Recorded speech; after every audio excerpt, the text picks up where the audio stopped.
ఏముంది బడ్జెట్లో వరాల ఊసే లేదే, చెప్పుకోదగ్గ కేటాయింపులు లేవే, పరిశ్రమలకు ప్రోత్సాహకాలు లేవే, మహిళలకు చేయూత లేదే, యువతకు ఉపాధి లేదే, రైతాంగానికి భరోసా లేదే, పేదలకు అసలు ఆసరా లేదే. ఏముంది బడ్జెట్లో? అంతా సెల్ఫ్ డబ్బా తప్ప. బీజేపీ తన భజన చేసుకోవడం తప్ప పద్దులో పద్ధతి పాడు లేదే అంటూ విపక్షాలు విరుచుకుపడుతున్నాయి. కానీ బడ్జెట్లో ఏముందో మున్ముందు తెలుస్తుందన్నది కమలనాథుల మాట. ఇంతకు బడ్జెట్లో ఏముంది? వరాల లెక్కలు ఏమయ్యాయి? ఆర్థిక మంత్రి నిర్మలా సీతారామన్ ముందు నుంచి పదే పదే చెబుతూ వస్తున్న మాట ఇది కేవలం ఓట్ ఆన్ అకౌంట్ బడ్జెట్ మాత్రమేనని, పెద్దగా ఆశలు పెట్టుకోవద్దని, కేవలం 6 నెలలకు సరిపడా లెక్కపత్రం మాత్రం ఇందులో ఉంటుందని ఆమె ముందు నుంచి చెబుతూ వచ్చారు.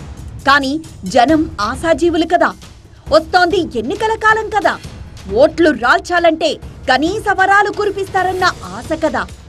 గతంలోనూ బోలెడు తాయిలాలు ప్రకటించారు కదా. నిర్మలమ్మ కూడా ఏదో ఒకటి మ్యాజిక్ ఫిగర్ ఇస్తుందన్న హోప్ సామాన్యుల్లో కలిగింది.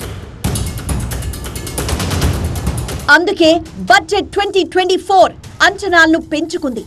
ముఖ్యంగా వేతన జీవులైతే పన్ను మినహాయింపులు ఉంటాయని, మధ్యతరగతి జీవులు ధరల నియంత్రణకు చర్యలు తీసుకుంటారని, పరిశ్రమ వర్గాలు ప్రోత్సాహకాలపై కీలక ప్రకటనలు చేయొచ్చని భావించారు. కానీ ఎవరి ఊహకు అందని విధంగా నిర్మలా సీతారామన్ బడ్జెట్ 2024ను ప్రవేశపెట్టారు. ఊహించినవి ఏవి బడ్జెట్ తలంపులో కూడా లేవు. అలాగని ఊహించనివేవైనా ఉన్నాయా అంటే అదీ లేదు. మొత్తం 97 బడ్జెట్ అంశాల్లో గతం తాలూకు వైభవాన్ని వివరించేందుకు మాత్రమే కేటాయించారు. మిగతా 32 పాయింట్స్ ఈ 6 నెలలకు ఖర్చుకు సంబంధించిన అంశాలు. కొన్ని కీలక విభాగాలకు కేటాయింపులు చేసి సరిపెట్టారు. The country overcame the challenges of once-in-a-century pandemic, took long strides towards Atmanirbhar Bharat, committed to Panch Pran, and laid solid foundations for the Amrit Kal. As a result, అయితే విపక్షాలు మాత్రం బడ్జెట్ పై విమర్శల కొరడా జులిపిస్తున్నాయి. అసలేముంది బడ్జెట్లో? సెల్ఫ్ డబ్బా కొట్టడం తప్ప, ప్రతి మాటకో బల్లెలు చర్చడం తప్ప, మేడివండు బడ్జెట్ అంటూ అప్పుడే టన్నుల కొద్దీ బురదను పాలకపక్షంపై చల్లుతోంది. కానీ కమలనాథులు, ముఖ్యంగా మోదీ అండ్ కో ఇలాంటి విమర్శలను పట్టించుకోలేదు. రాబోయేది స్వర్ణయుగంగా అభివర్ణిస్తోంది బీజేపీ. ఇదే విషయాన్ని బడ్జెట్ ప్రతులు చదువుతూ ఆర్థిక మంత్రి నిర్మలా సీతారామన్ కూడా ప్రస్తావించారు. ఇక రాబోయేది గోల్డెన్ ఎరా అని పదే పదే గుర్తు చేశారు Nirmala Sitharaman. For our tech-savvy youth, this will be a golden era. యువతనుద్దేశించి మన ఆర్థిక మంత్రి నిర్మలా సీతారామన్ చేసిన వ్యాఖ్య. కానీ యువతకే కాదు, మహిళలకు, రైతాంగానికి, దేశంలోని ప్రతి వర్గానికి ఇక స్వర్ణయుగమే అన్నది కమలనాథులు నొక్కి నొక్కి చెబుతున్న మాట. ఆరోసారి బడ్జెట్ ను ప్రవేశపెట్టిన నిర్మలా సీతారామన్ 10 ఏళ్లలో మోదీ నాయకత్వంలో తీసుకొచ్చిన ఆర్థిక సంస్కరణలు ఆర్థిక వ్యవస్థను బలోపేతం చేశాయని తెలిపారు. బాధ్యతాయుతంగా ప్రభుత్వం తీసుకున్న నిర్ణయాలు ఆర్థిక వ్యవస్థలో కొత్త ఉత్సాహాన్ని నింపాయని, 2047 కల్లా భారత్ అభివృద్ధి చెందిన దేశంగా మారడం ఖాయమని ప్రకటించారు. అభ్యుదయ భారతదేశ నిర్మాణ బాధ్యతకు కట్టుబడి ప్రభుత్వం పనిచేస్తోందన్న ఆమె సబ్కా సాథ్, సబ్కా వికాస్, సబ్కా విశ్వాస్ అనే మంత్రంతో అందరినీ కలుపుకొని వెళ్తోందన్నారు. కుల, మత, ఆర్థిక భేదాలు లేకుండా అన్ని వర్గాల సమాన అవకాశాలు కల్పించడమే తమ విజన్ అన్నారు ఆర్థిక మంత్రి. Our government strengthened its mantra to Sabka Saath, Sabka Vikas and Sabka Vishwas. Our development philosophy covered all elements of inclusivity, namely social inclusivity through coverage of all strata of the society and geographical inclusivity through development of all regions of the country. Nirmala Sitharaman మౌలిక వస్తువుల కల్పనకు ప్రాముఖ్యత ఇచ్చారు. ప్రధానంగా వివిధ విభాగాలకు కేటాయింపులు చూస్తే రక్షణ రంగం 6.2 లక్షల కోట్లు, ఉపరితల రవాణా, జాతీయ రహదారులు 2.78 లక్షల కోట్లు, రైల్వేలకు 2.55 లక్షల కోట్లు, వినియోగదారుల వ్యవహారాలు, ఆహారం, ప్రజా పంపిణీకి 2.13 లక్షల కోట్లు, హోంశాఖకు 2.03 లక్షల కోట్లు, గ్రామీణాభివృద్ధికి 1.77 లక్షల కోట్లు, రసాయనాలు, ఎరువులు 1.68 లక్షల కోట్లు, కమ్యూనికేషన్లు 1.37 లక్షల కోట్లు, వ్యవసాయం, రైతు సంక్షేమానికి 1.27 లక్షల కోట్లు కేటాయించారు. The revised estimate of the total receipts other than borrowings is 27.56 lakh crores of rupees, of which the tax receipts are 23.24 lakh crore rupees. The revised estimate of total expenditure is 44.90 lakh crore rupees. పేదలు, మహిళలు, యువత, రైతులకు అత్యధిక ప్రాధాన్యత ఇస్తూ తమ ప్రభుత్వం అనేక నిర్ణయాలను తీసుకుందని నిర్మలా సీతారామన్ చెప్పుకొచ్చారు. 78 లక్షల మంది వీధి వ్యాపారులకు రుణాలను అందించామని, జన్ధన్ ఖాతాల ద్వారా 34 లక్షల కోట్లు అందించామని, 2.20 లక్షల కోట్ల పూచీకత్తు లేని రుణంగా అందజేశామన్నారు ఆర్థిక మంత్రి. వ్యవసాయ రంగంలో కొత్త సాంకేతికతను, విలువను జోడించే విధానాలను తెచ్చామని, స్కిల్ ఇండియా పేరుతో 1,40,00,000 మంది యువతకు నైపుణ్యంలో శిక్షణిచ్చామన్నారు మంత్రి. ముద్రా యోజన పథకం ద్వారా 30 కోట్ల మందికి రుణాలందించామన్నారు. PM Mudra Yojana has sanctioned 43 crore loans aggregating to 22.5 lakh crores of rupees for entrepreneurial aspirations of our youth. Besides that, Fund of Funds, Startup India and Startup Credit Guarantee schemes are assisting our youth. They are also becoming Rozgar Data. ఇంతవరకు తాము సాధించిన విజయాలను ప్రస్తావించిన నిర్మలా సీతారామన్ ఇక ముందు ఏం చేయబోతున్నారో చెప్పుకొచ్చారు.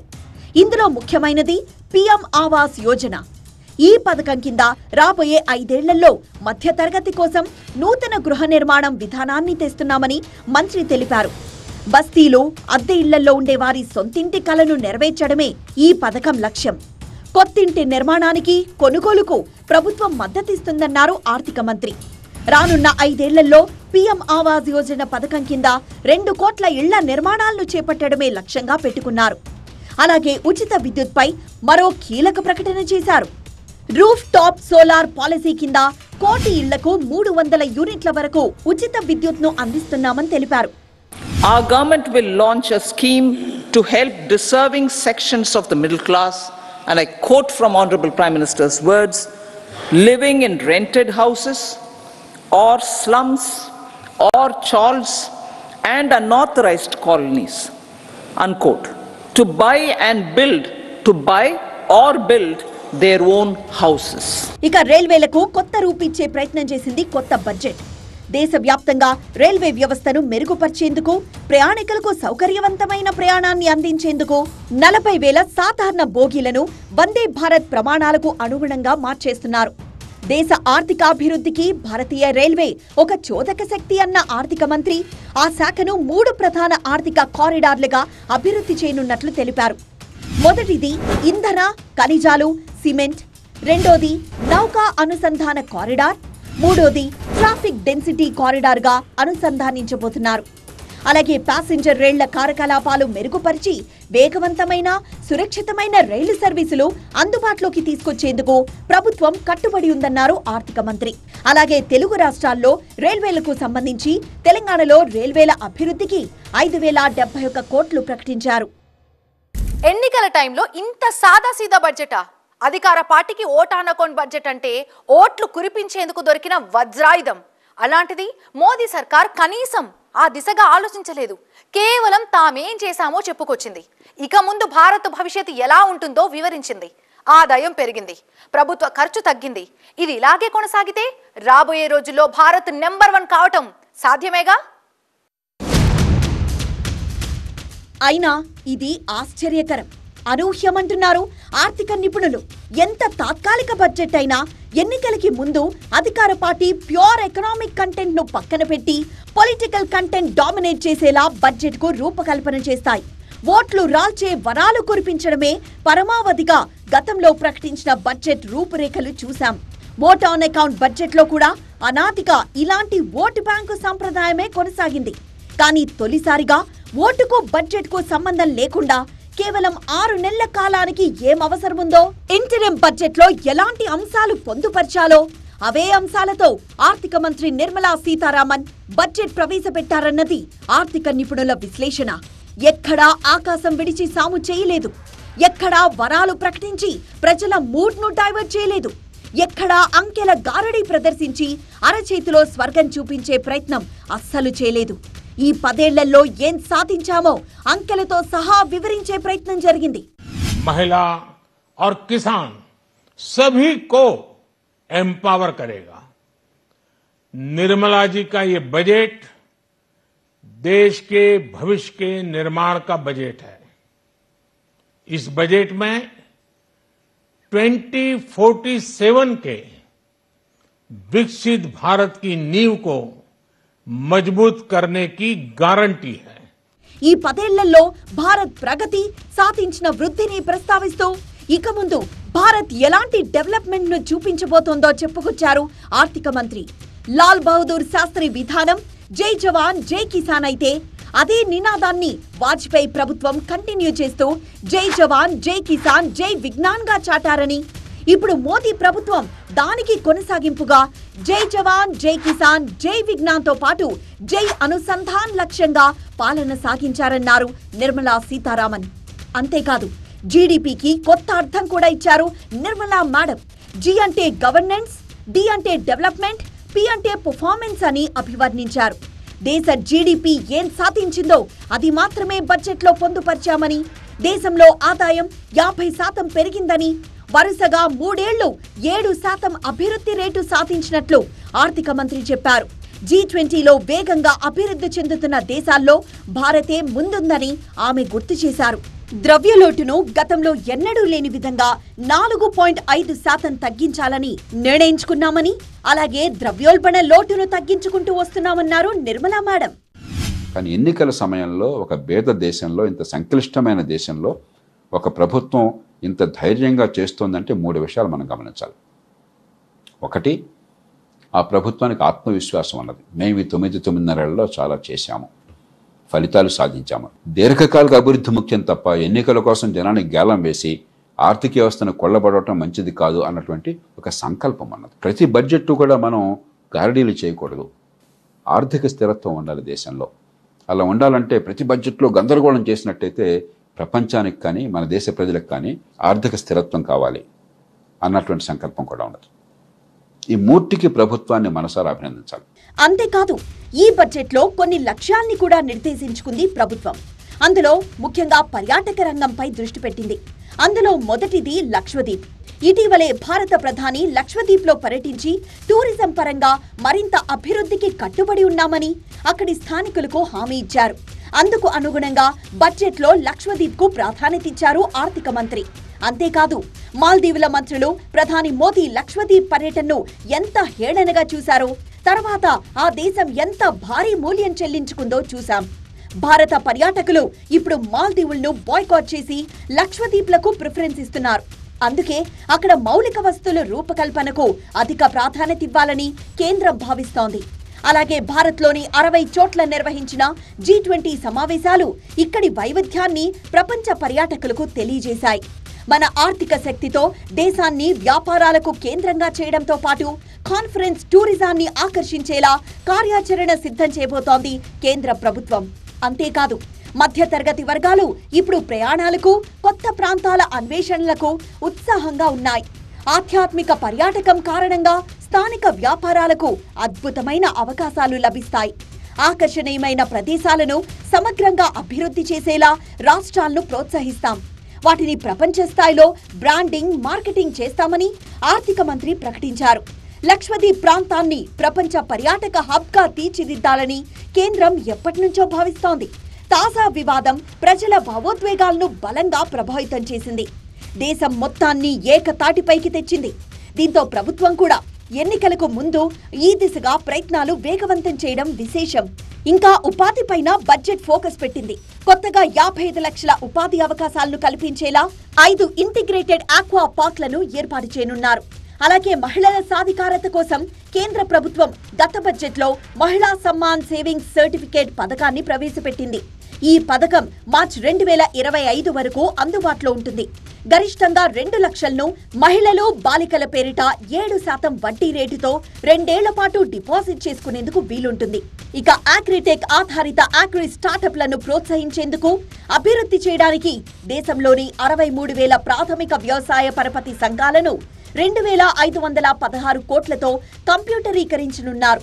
వికేంద్రీకృత నిల్వ సామర్థ్యాన్ని రైతుల కోసం గోబర్ధన్ పథకం కింద కొత్తగా 500 వేస్ట్ టు వెల్త్ బయోగ్యాస్ ప్లాంట్లను నిర్మించబోతున్నారు.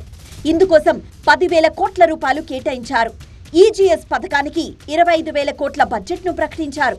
అలాగే Saksham Anganwadi and nutrition, national health programme, Samagra Shiksha Yojana, సమర్థ యోజన, స్వచ్ఛ భారత్ మిషన్ కింద 45,000 కోట్లు కేటాయించారు.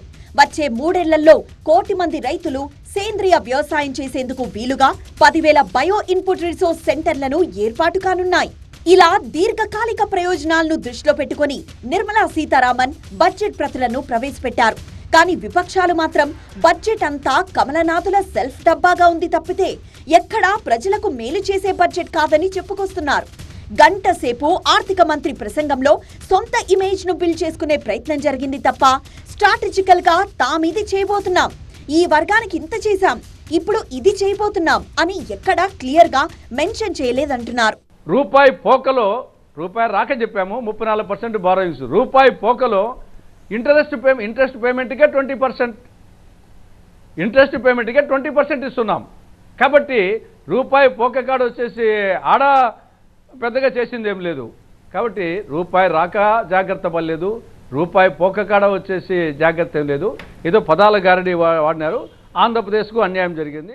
బడ్జెట్ ను నిశితంగా పరిశీలిస్తే ఫిస్కల్ డెఫిసిట్ అంటే ఆదాయ వ్యయాల మధ్య తేడాను తగ్గించడమే లక్ష్యంగా ప్రభుత్వం పెట్టుకుంది. గతంలో 5.8% ఉన్న డెఫిసిట్ ఇప్పుడు 5.1% తగ్గింది. అది ఇంకా తగ్గించాలన్నది కేంద్రం పెట్టుకున్న ముఖ్యమైన లక్ష్యం. ఈ డెఫిసిట్ తగ్గితే ఆదాయం మరింత పెరిగే అవకాశం ఉంది. అయితే ఇందులో మరో మతలపు కూడా ఉందంటూ చెప్పుకొస్తున్నారు ఆర్థిక నిపుణులు. ప్రభుత్వం గతంలో 18% వ్యయం చేసేదని, అది ఇప్పుడు 14% తగ్గించుకుందని, అంటే తన వ్యయాన్ని తగ్గించుకొని తద్వారా వృద్ధి రేటు సాధించాలన్న ప్రయత్నం చేస్తోందంటున్నారు నిపుణులు. అంతేకాదు కొన్ని పథకాలు, ఉదాహరణకు సెల్ఫ్ హెల్ప్ గ్రూప్లకు నిధులు పెంచుతామని ప్రకటించారు తప్ప అందులోని లొసుగుల గురించి ప్రస్తావించడం లేదు. దాన్ని సంస్కరించాల్సిన అవసరం ఉందంటారు. అలాగే ఫసల్ బీమా పథకం రైతుల కంటే కంపెనీలకు లబ్ధి చేకూరేలా ఉందని, దానిపైన లోతైన చర్చ జరగాల్సిందంటున్నారు కొంతమంది ఆర్థిక నిపుణులు. ఫసల్ బీమా రైతులకు బీమా, పంట రుణాలకు సంబంధించినటువంటిది. అది మరింత విస్తృతపరుస్తామంటున్నారు. కానీ ఇప్పటిదాకా బీమా పథకము రైతుల కన్నా కంపెనీలకు, బీమా కంపెనీలకే లబ్ధి చేకూర్చింది. ఆ విషయాన్ని ఏమైనా చూస్తున్నారా? అట్లాగే ద్రవ్యోల్బణం తగ్గింది అన్నారు. మీ లెక్కల ప్రకారము ద్రవ్యోల్బణం తగ్గింది అని మీరు చెప్పినా, నిరుద్యోగిత తగ్గింది అని చెప్పినా, ఒక నిరుద్యోగి ఏమనుకుంటాడు, నాకెక్కడ ఉంది ఉద్యోగము? వికసిత్ భారత్ కు మూల స్తంభాలైన పేదలు, యువత, మహిళలు, అన్నదాతల సాధికారతకు ఈ బడ్జెట్ కృషి చేస్తుందన్నది కేంద్రం చెబుతున్న మాట. అంతేకాదు 2047 నాటికి అభివృద్ధి చెందిన దేశంగా భారత్ అవతరించేందుకు ఈ బడ్జెట్ ఓ గ్యారంటీ అంటున్నారు కమలనాథులు. మరి చూడాలి బడ్జెట్ అంచనాలు రాబోయే రోజుల్లో ఎలాంటి ఫలితాలు ఇస్తుందో.